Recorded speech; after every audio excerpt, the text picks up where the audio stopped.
జై శ్రీమన్నారాయణ.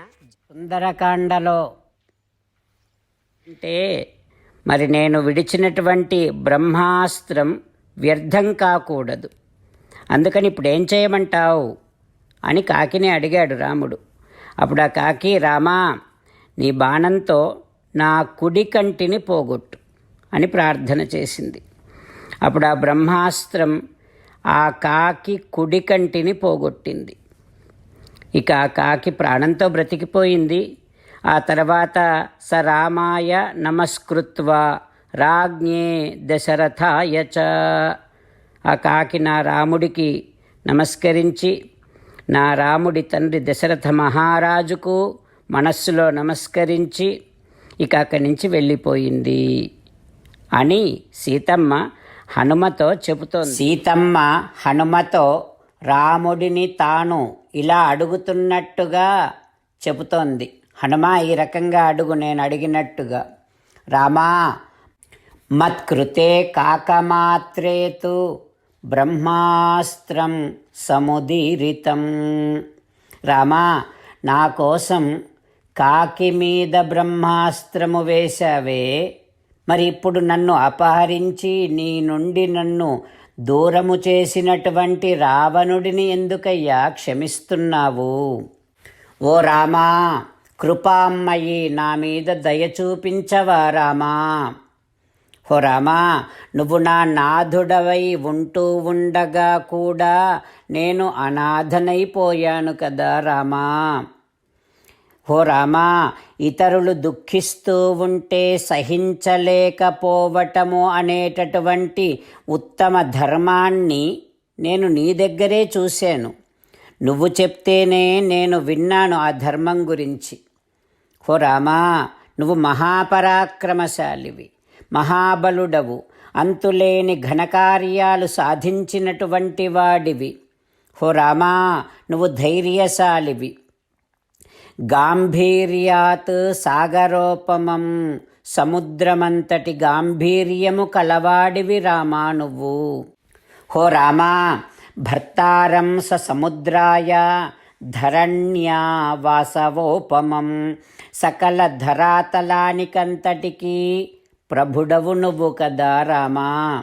దేవేంద్రునికి సాటి అయినటువంటి వాడివి నువ్వు కదా రామా అని సీతమ్మ రామునితో ఈ రకంగా మాట్లాడినట్టుగా చెప్పమని, ఈ రకంగా అడిగినట్టుగా చెప్పమని హనుమతో చెబుతూ మళ్ళీ హనుమతో ఈ రకంగా అంటుంది. ఓ హనుమా, రాముడు అస్త్రవిద్యలో శ్రేష్ఠుడు, చాలా గొప్పవాడు. మరి అంత గొప్పవాడై ఉండి కూడా రాక్షస సంహారం ఎందుకు చేయటం లేదు హనుమా?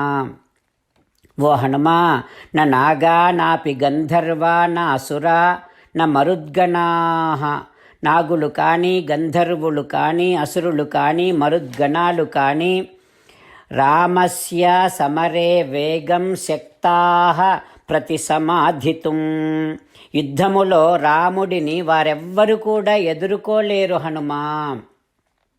మరి అట్లాంటి రామచంద్రుడు ఇప్పుడు రాక్షస సంహారం ఎందుకు చేయటం లేదు రామా?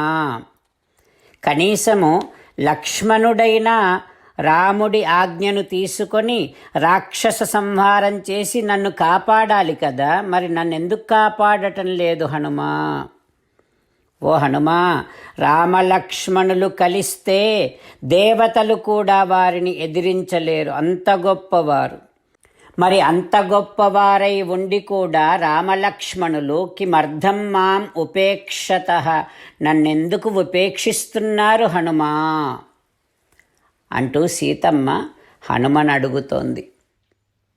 రామచంద్రులను మనసారా ధ్యానము చేస్తూ పరమదయాలువు పరమశివుడు చెప్పిన పరమపావన రామనామాన్ని చెబుతూ మనము రామనామ గానము చేస్తూ ఉంటే అదిగో సీతారామచంద్రులు, పార్వతీ పరమేశ్వరులు, ఆంజనేయస్వామి, సకల దేవతలు, పితృదేవతలు, మహర్షులు, ఆచార్యులు, భాగవతోత్తములు అందరూ మనని చూసి ఆనందముతో అనుగ్రహిస్తున్నటువంటి దృశ్యాన్ని భావన చేస్తూ నోరారా రామనామగానము చేద్దాం.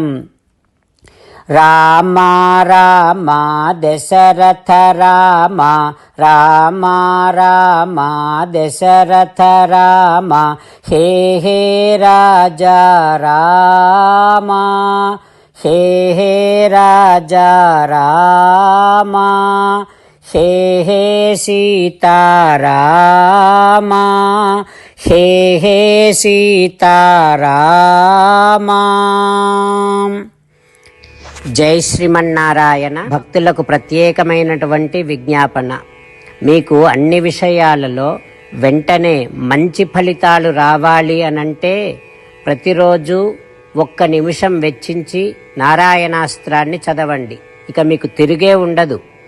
నారాయణాస్త్రాన్ని పొందడానికి మీరేం చేయాలంటే నారాయణాస్త్రం అనే వెబ్సైట్కి వెళ్ళి మీ పేరు మీ ఈమెయిల్ ఇస్తే మీ ఈమెయిల్కి నారాయణాస్త్రం PDF వస్తుంది. అందులో ఒక రామాయణ శ్లోకం, ఒక గీతా శ్లోకం, ఒక విష్ణునామం ఉంటాయి. ఆ 3ంటిని కలిపి నారాయణాస్త్రం అంటాం. ప్రతి ఒక్కరికి వేరువేరు శ్లోకాలను ఇస్తున్నాం.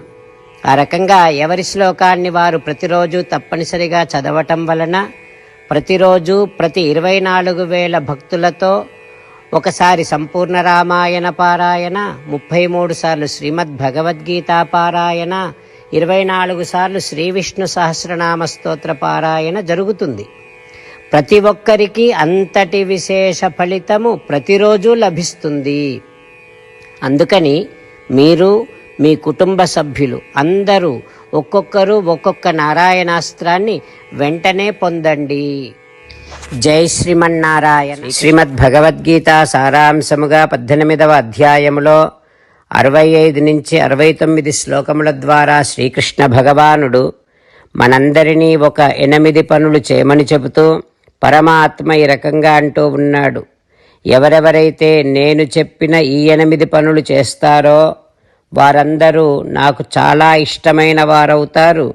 అప్పుడు వారిని నేను సకల పాపముల నుండి సకల దుఃఖముల నుండి విముక్తులను చేసి నా అంతటి వారిగా చేసుకుంటా, తరగని ఆనందాన్ని అనుభవింపచేస్తా.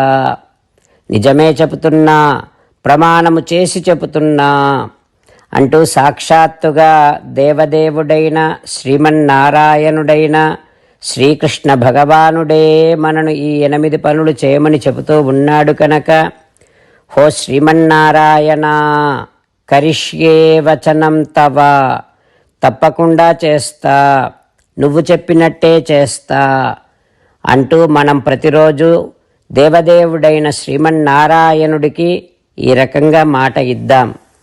హో శ్రీమన్నారాయణ, నువ్వు చెప్పినట్టే నేను నిన్నే సంతతము ధ్యానము చేస్తూ ఉంటా.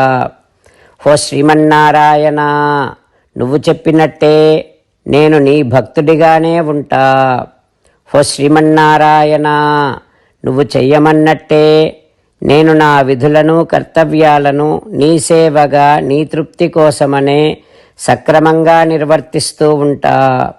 హో శ్రీమన్నారాయణ, నువ్వు చెప్పినట్టే నేను నీవాడిని అనే మహావిశ్వాసాన్ని సంతతము కలిగి ఉంటూ నా హృదయములో నీకే నమస్కరిస్తూ ఉంటా. హో శ్రీమన్నారాయణ, మామేకం శరణం వ్రజ, నన్నొక్కడిని మాత్రమే శరణు వేడుకో అని నువ్వే అన్నావు కనుక నేను నిన్ను ఒక్కడిని మాత్రమే శరణు వేడుకుంటా. హో శ్రీమన్నారాయణ, మా శుచః, ఇక దుఃఖించకు అని నువ్వే నాకు భరోసా ఇస్తూ ఉన్నావు కనుక నేను ఇక దుఃఖించను. హో శ్రీమన్నారాయణ, నువ్వు చెప్పినట్టే నువ్వు నా కోసమని చెప్పిన శ్రీమద్భగవద్గీతను ఎప్పుడో ఒక్కసారి కాకుండా ప్రతిరోజు కనీసము 1 శ్లోకాన్నైనా అనుసంధానము చేస్తూ గీతోపదేశాన్ని జ్ఞాపకం చేసుకుంటూ ఉంటా. హో శ్రీమన్నారాయణ, నువ్వు చెప్పినట్టే నువ్వందరి కోసమని చెప్పిన శ్రీమద్భగవద్గీతను తెలియని భక్తులందరికీ తెలియచేసే నా వంతు ప్రయత్నాన్ని నిరంతరము కొనసాగిస్తూనే ఉంటా. హో శ్రీమన్నారాయణ, నేను నువ్వు చెప్పినట్టే చేస్తా, నీకు నచ్చినట్టే ప్రవర్తిస్తా, నీకోసమే పని చేస్తూ ఉంటా. కరిష్యే వచనం తవ. సర్వం శ్రీకృష్ణార్పణమస్తు. జై శ్రీమన్నారాయణ.